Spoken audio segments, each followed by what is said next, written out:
Right. Hello, everyone. Thank you for joining us today. While we get situated with getting our Instagram live, thank you for joining. If this is your first time joining us, make sure you comment a 1 in the comments. And if you're a repeat, you can put repeat. We like to see who's new, who's back for more. And bottom line, thank you for joining us. Do you often feel like you have there's so much health and wellness information out there that you are just confused, and it often makes you feel lost, Yes. right? As if you're trying to learn, but now you're more confused than when you started. Too. Raise my hand. Yes, raise your hand if that's you.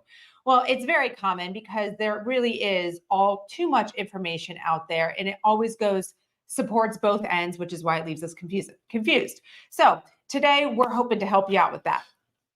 The last Monday of every month, we are going to do a live AUA, which is Ask Us Anything. So welcome to our first live AUA. Used to be called a Q&A, but we like the AUA. So make sure as we're talking, you're thinking about your questions and you're putting them in the comments. I'm going to go through some questions that I've been emailed, and then we'll get to the live questions. So I'm Lisa, and this is Dr. Ryan. Thank you so much for joining us today. All right, so one that's very common, and this is kind of just a general one. This was not emailed in, but it's a very general question that most of you have, especially when it comes to supplementation, is how do I know I need to take supplements? Well, to start that off, 92% of Americans are deficient in at least one vitamin or mineral. So that's basically saying like we're all deficient in at least one. And you're lucky if it's just one, right?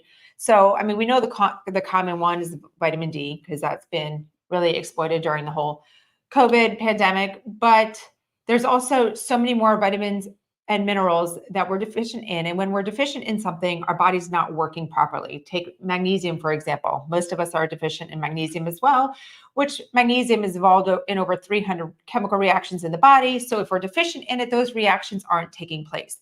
And that goes with so much more. So you might not be having this burning feeling of like something's wrong, what's going on with me? Or you may. I mean, it could be anything from sleep issues, hair loss, brittle nails or skin, fatigue. I mean, there's just so many headaches. There's just so many things that go into play. And then we commonly reach for like, hey, I have a headache. I'm just going to take some Tylenol. But like, let's think about the root cause, guys. Why do you have that headache? So we want to work with not just treating things with over-the-counter medications or prescription medications, but work on finding out that root cause and trying to fulfill that. Like if it's a nutrient deficiency, we need to take supplements. So again, this kind of just speaks, everybody needs to be taking nutritional supplements. Yeah, I was going to say too, on that note, if you exercise, which people that are health conscious are exercising, they're sweating, right? If you drink caffeine, a lot of people do with coffee and different teas and such. If you drink alcohol, a lot of people, of course, do that. If you have stress, anxiety, if you take a lot of prescription medications, honestly, you are depleted of a vitamin or mineral. Like Lisa said, you're lucky if it's just one. But I mean, look, think about that. I mean, it covers basically everybody. I mean, and that's the thing. It's like we could go into like why you should supplement and give you countless, reasons why. And so I hope it becomes more clear. And here's another challenge. If you decide to start supplementing, have never supplemented, you start taking magnesium for say 90 days, just 12 weeks, you will not stop it. I guarantee you. You would be like, no, I want to keep taking my magnesium. I've noticed a difference. I feel something. Or if you stop taking it, you'll notice, I really do. I should go back on my magnesium. So when we hear that a lot, this isn't just us speaking. We hear it from you guys all the time. Yes, definitely. And if you really want, I mean, we always preach about knowing your numbers. So there's a micronutrient test that can be done. Usually functional medical doctors, lifestyle medical doctors do this. It is an out-of-pocket expense, but I think it's so good to do, yearly, every 2 years to really know where you're at. And as healthy as Ryan and I work and strive to be, every time I do my micronutrient panel, there's always something I'm deficient in, something I need to double up on. But I guarantee you, every functional medical or lifestyle medicine doctor is going to tell you, you need to be on a multivitamin mineral complex. You need to be on magnesium. You need to be on vitamin D and some type of fish oil. Right there with LiveGood, that sums up our daily essentials pack plus factor 4. That's right. I mean, it's an easzy and it's a no-brainer. Yep. Okay. I could go on and on and on and on and on about that, but we're going to move on. All right, let's show up here. What do we got here? Well, no, I have some more that I need to cover first. Sorry. So we have, if you're new to us, we do have a couple newer supplements, and one of them is lean. It's our body composition enhancement formula. So I've been getting lots of questions on it. One of them, I don't know if you want to elaborate on, but one of them is I started taking lean and now I have dark stool. What's going on? Oh, okay. Sorry. Yeah, the kidney bean extract. So I got a few emails on that too, and I just replied to them. But no, I'm glad we're addressing this because, yeah, it can cause dark stool. It is also rich in iron, which has been known to be a contributor to dark stools. It's not black, but it's dark. So yeah, if you guys are experiencing that or know anybody experiences it, now you know it's the white kidney bean extract. Yes. Two more while we're on lean. So another one is sometimes somebody will start taking a supplement, and more common right now, it's lean. And they're like, because it's supposed to be for weight loss. And then they're weighing themselves every single day and they're getting frustrated because they're like, I've been taking lean for 1 month and I haven't lost anything. You also have to understand that every body is unique. Bodies take time. This is not a magic pill. This is this is also a healthy, non-stimulating supplement. Yes. So, when you want to do something long-term, when you want to do something the right way, sometimes things just take a little bit more time, and everybody's weight loss journey is different. And some bodies are more stubborn, and without knowing the root causes of everybody's, is it due to hormones? Is it due to, lack of movement? I mean, who knows what it is? But lean will just take some time. These ingredients in here are proven to help support the body in weight loss. It's especially when combined with food, to help fill you up faster so you eat less, to help stabilize and balance blood sugar with food. I mean, these things, again, this takes time. So I always say with any supplement that you start yourself on, or any regimen you start yourself on, even if you start doing a new exercise class, you have to give your body at least 3 months to adapt to the new change. So if it's a supplement, example, lean, or like I said, the exercise class, stick with it for 3 months before you evaluate, is this working for me? Is this right for me? Because when it does come to some of our supplements, it's really not a one size fits all. Now, going back to your multivitamin, magnesium, vitamin D, all that's basically a one size fits all. But we have other things like the lean, our hormonal balance, not necessarily for everybody. So you need to see what works for you. And again, while we're on it, one more question and I'm sure you out there have a question this in your head, maybe don't want to ask it, maybe have asked it to someone, maybe you're thinking it, but how does lean compare to the peptides, the Ozempic, the semaglutides? The prescription weight loss meds. Yes. Prescription weight loss meds. They are working, well, it depends. There's a lot of actual GLP-1 agonists. There's a bunch of them on the market, but the two main ones are semaglutide and tirzepatide. The semaglutide's trade name is Wegovy for weight loss and Ozempic for diabetes. So I think a lot of people know about Ozempic, even though that's really a diabetic medicine, not the weight loss one like Wegovy. And then they have tirzepatide, which is Mounjaro, and the weight loss one is Zepbound. Yeah, no, they work predominantly. Well, actually, yeah, I mean the first class, the Wegovy and the Ozempics work on as a GLP-1 agonist specifically. Whereas the Mounjaro and the Zepbound actually have a dual mechanism of action. They work on the GLP-1 agonist and the GIP. So when it comes to the prescription drugs, that is pretty much a targeted approach. They know that they're going after that receptor. It acts as an agonist, and it does exactly like Lisa said. It just gives us, a sense of satiety or a feeling of fullness. We're not as hungry. It curbs our cravings and our appetite. It slows the stomach transit time of food. It does a number of different things. And, secondary to all that, there's been shown to be a lot of benefit. There's weight loss benefit. There's stabilization of blood sugar. Then therefore, there's better cardiovascular outcomes. We're seeing benefits in the psychiatric side of things. We're seeing it with alcohol dependency. We're seeing it, it's across the board. There's a lot of benefit. Again, there's some risks to consider, but that's when we looked at the supplementation aspect of it, we said, there are a lot, we know this, science knows this. There's a lot of ways to agonize the GLP-1 receptor. There are quite a few. There's namely a lot of supplements that do it as well, but the biggest and most exciting one is this New Zealand hops extract that we have in there. So it also works on the GLP-1 receptor, just like the medications do. On the flip side, there's some other ingredients like berberine. They call it nature's Ozempic, although it doesn't work exactly the same way as it does on the GLP-1 receptor as like the drugs or even like the hops extract does. So when you look at the supplements, when you look at the ingredients and the supplement facts of lean, you'll notice there's a number of different things, and there's fiber in there. There's some of these different herbs and ingredients that are beneficial for body composition. And like Lisa said, what's interesting is over time, you got to give it time, because many people that suffer with obesity are also probably suffering with at least insulin resistance, right? They're probably pre-diabetic. If not, maybe they're type 2 already. And you know, when you improve one, you kind of improve the other, right? So that's what we love so much about the lean product, is the body composition thing. So it's, as you improve body composition, we're also expecting to see more blood sugar stabilization as well. So kind of goes back and forth and hand in hand. There's a lot of overlap in both those two areas. That's why it's so exciting and such a compelling and such a strong product in the market. I don't know that anybody's anywhere even close to. Right. And remember, you're talking about a medication versus a dietary supplement. Correct. Okay. Always remember that. Correct. That isn't, they are not the same. Right. Similarities. Yes. Yes. And so you can always check out our products too at livegood.com. Lots of information on there to help you. One of our other newer ones is hormonal balance. Still getting some questions in there, but I want to push you guys off to last Monday's video. You can find it on our YouTube channel. So make sure you subscribe and follow us. But you can learn about our hormonal balance supplement and how it works and if it's right for you. And then last one for me. And guys, write in some questions here too. I see some coming in, but send. Yes, let's go. please. I want to see a bunch here so we can zip through them. Coming up as I'm talking, like that's the goal. So next we have our essential oils, LiveGood essential oils. And I get the question, I just got emailed, how do I like to use them? So I'm just going to run through example of each one real quick. So this is 6 oils in our pack.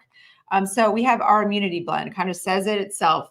Wonderful products. So if anybody is sick in my home, or if they're around kids that are sick, if they're in school and you know what, someone's going around the classroom, whatever it is, before travel, after travel, I make sure to use our immunity blend. I either put it in a diffuser, I'll put a little drop, put it on the base of my neck, put it on my wrist, and I'll even do a small little drop in my mouth. But remember, these are very potent. So one drop goes a long way.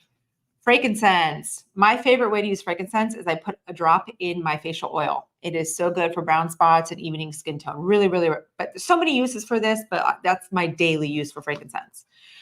Tea tree oil, I love to put in our laundry on our gym clothes and the kids' dirty stuff. It just really helps kill all that bacteria, and I like the smell. Peppermint, same thing. I can use that in laundry, but not the best maybe for sheets, because peppermint supposed to wake you up, right? So that's where I would go and use our lavender one for our sheets. But peppermint I also use in lieu of gum or mints. So I'll just put a drop on my finger and put on the roof of my mouth. I put a little bit up by my temples if I need to wake up, or just diffuse it in your home. I promise you it will wake you up. It's great. And the lavender helps calm you down. So it's the opposite. Use that for sleeping or times of stress, anxiety. Same thing, I'll diffuse it. I'll put a little on my wrist. You can make it in a little roller with the carrier oil. So many uses. And then last one is our lemon. I like to even use a drop in my water. So it's almost, instead of using, you know, a lemon wedge, fresh scent in the home. I like to put it in my dish disposal to kind of get that fresh scent going. So, and so many uses. So make sure you check out our essential oils. That's it for me, Ryan. What do we have? Oh, yeah, let's get to some questions that are actually coming in the screen here. Peppermint, guys, is really great. If you're feeling a little bit sluggish, you can just put a few drops in your hands, and be careful with using oils undiluted, but this is one way you can do it. Put a few drops in your hands. You can run it in, you can breathe it in real deep, and it just really does. It's an invigorating pick me up. So something cool to think about. All right, cool. Let's go. Let's check this out. What do we have here? All right. What products do you have to restore eyesight to 20/20 from staring at each?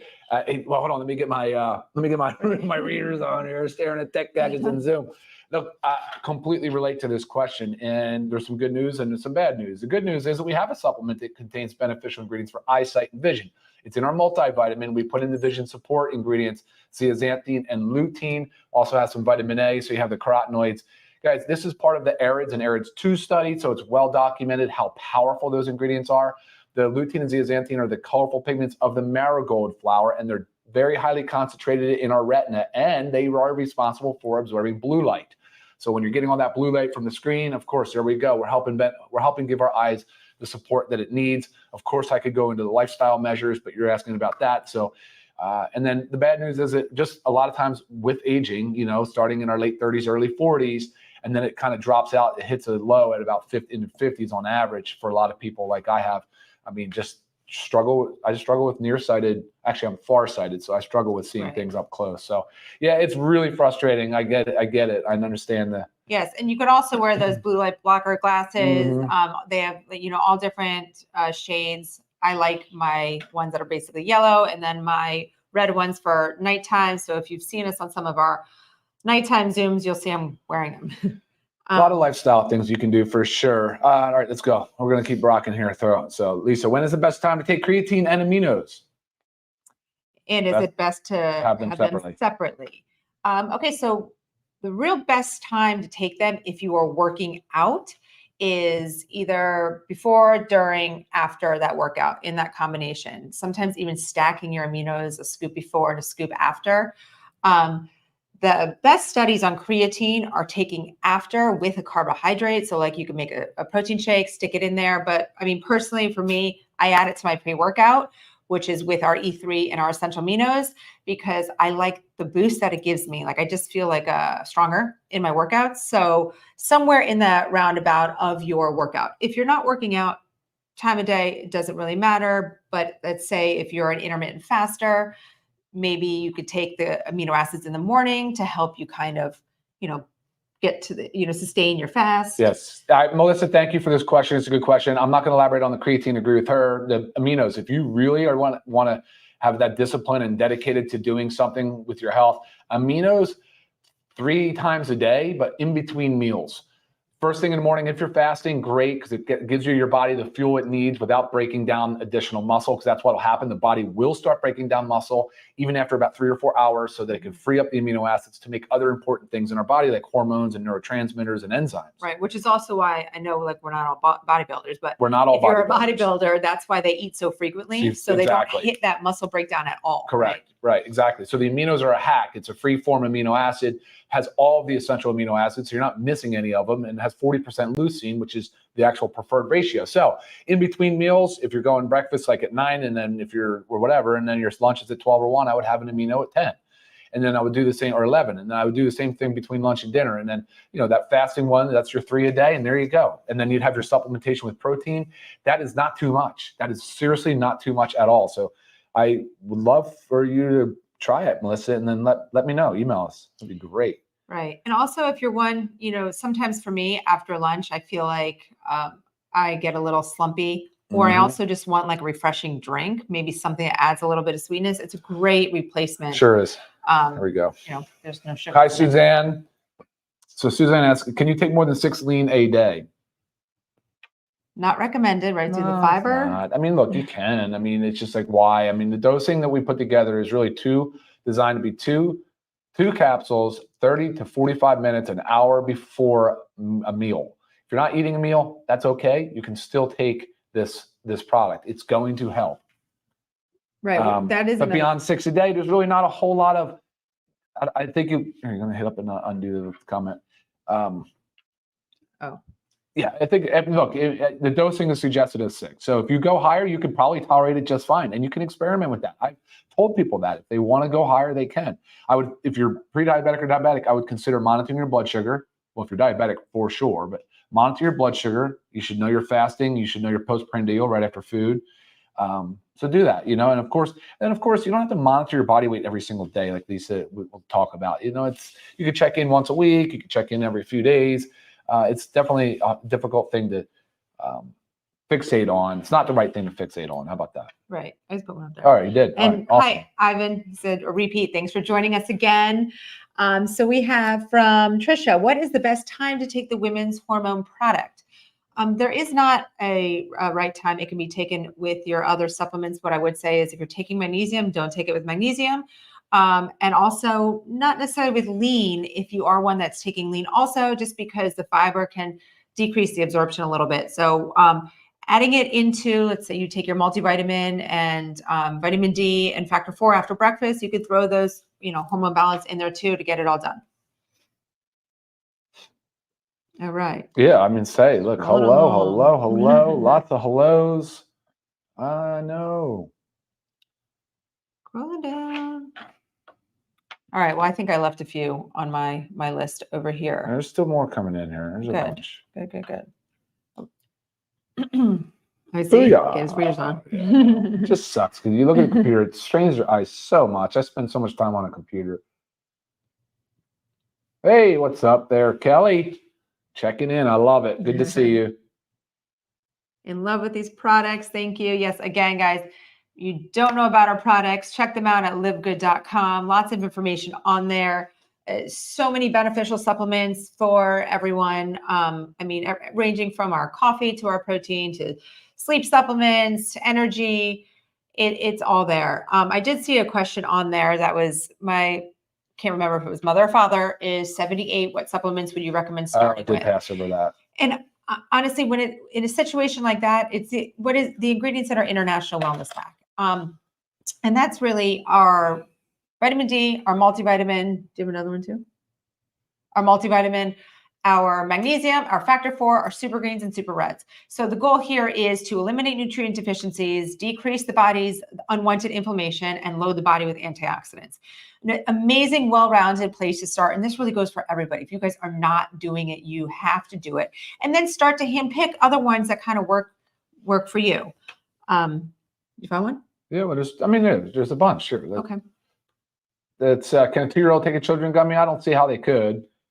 I mean, they're probably not well developed in their mouth either. Right. This goes for like more of like a choking issue. So, right. I mean, if your child is eating gummies, I mean, our children's gummy does dissolve very quickly in the mouth, but it's really more of a choking hazard because they do need to chew, and have small little mouths and don't have other teeth. And Victoria asked, hey, does our lean product give us diarrhea? So look, anytime you're introducing new fibers and this brings up a good point though.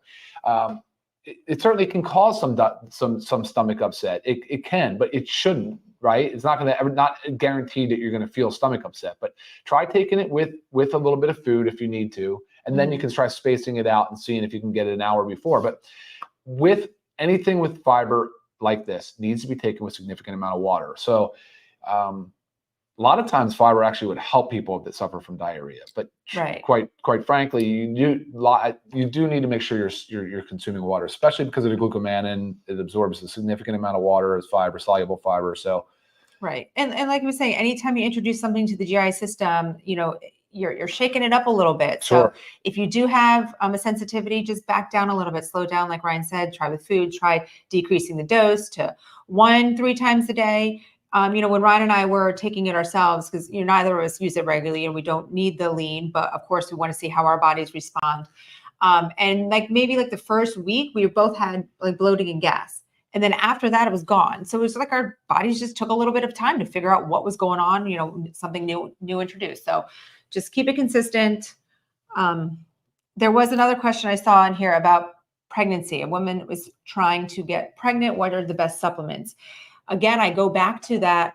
Actually, I'd probably go to the Ultimate Wellness Pack because that pulls in everything in the International Wellness Pack, but it pulls in also our essential aminos. So the goal with trying to get pregnant is really striving to have a balanced body. So that's your hormones, that's your nutrients, that's making sure all inflammation is down, so your body is ready to do what it's supposed to do. So making sure you have all those nutrients, but then also using the essential aminos to help with body composition plays a major, major, major role in our hormones. So if you are overweight, if you are sedentary, if your diet is crap, you've got to clean that up too, as well as the Ultimate Wellness Pack. All right, well said. All right, so here's a good question. So is it okay to take lean if my doctor has me on Victoza, which is a GLP-1 agonist? So yes, the answer is yes. Yes, you can speak to the doctor and let them know that you started lean, because lean has other benefits and it can work totally fine along with other GLP-1s. We get that a lot, specifically with Ozempic and the other one we just talked about. But yes, the answer is no problem. Awesome. You certainly can. And actually with the fiber in there too, it can really help improve some of the gut health too. Love Lean has been helping me decrease belly fat. Good. It's great. Awesome. Yeah, again, you just got to give your body some time to adjust. New things. Always, some of these questions I'm seeing are very specific to that person. So if there's question that does not get answered, you are always welcome to email me. I get back to most of my emails within 24 hours. That is my goal. And always we come on We do this live AUA, Ask Us Anything, the last Monday of every month. And also every Monday between that, we are coming on live with a health topic. Next week, I do know what it is. Next week, it has to do with fasting. So if you are curious about it, if you're an intermittent faster, wondering what's best, how to do it, why, when, who shouldn't, what supplements can you take, what supplements should you avoid. A lot of information going to be in there. So make sure you join us there. That's awesome. I'm excited about that. I am excited. So many people ask about it. We do fasting and we love it. And again, we're not, I mean, Ryan is a doctor of pharmacy, but we're not your doctor. Right. I'm not a doctor. This is our advice based on our research, our knowledge, our experience, and just trying to help you. And what was it the other day we talked about with this question is asking how many children's gummies can an adult take? I think it was 10. Was it 8? No, it was 6 because you told me it was 8 to 6 to 8. 6 to 8. That was what we were calculating. 6 to 8 gummies a day if you're looking for an equivalent adult dosage. Yes, because I don't know any of you. I mean, raise your hand out there if you bought them for your children and you're trying them too, because they are really good. I do. I do. Every once in a while, if I want something just a little bit sweet, I'll go grab one, knowing that I'm just adding a little bit of vitamins to me. It really is. It's an awesome product. It really, really is. I mean, our children boycotted all our other children's multivitamins because once they knew ours was coming, they knew what it tasted like. I'm sorry. I know we've already run 26 minutes here, but I want to answer this. Hey, Sharon, thank you for writing in. This is are the essential oils third-party tested or are they just tested by LiveGood? Well, look, I wonder, Sharon, if you might not have been around when we launched essential oils because we made it really a big deal because it was delayed. It took us a long time to get these oils to market. Is because I was very transparent and upfront about the testing. I said, no matter what, we are going to be 100% certain that the LiveGood oils are unadulterated, that they do not have any contamination. And sure enough, 2 of them failed. So our tea tree failed, which it was a fake tea tree, and then it was another one. Was it peppermint? I think it was cornmeal mint. Anyway, we do have very elaborate testing. There's only 2 labs in the world, to my knowledge, that have the sensitivity to test, and we used one of those labs. And you will find that certificate of analysis on the bottom of the site. Of course, it's third party, so you'll see it, but it's very, very detailed. It's very informative, and I think more than anything, bringing these oils to market just proved to me how many of the oils that are out there for sale now are adulterated, they're contaminated, and they're not what they say they are. So many of them are. So be cautious, be careful. I know we only sell this as a 6-pack right now for many of you out there that want to know. I can't make any promises, but I would like to see these sold as singles because I get it. Right.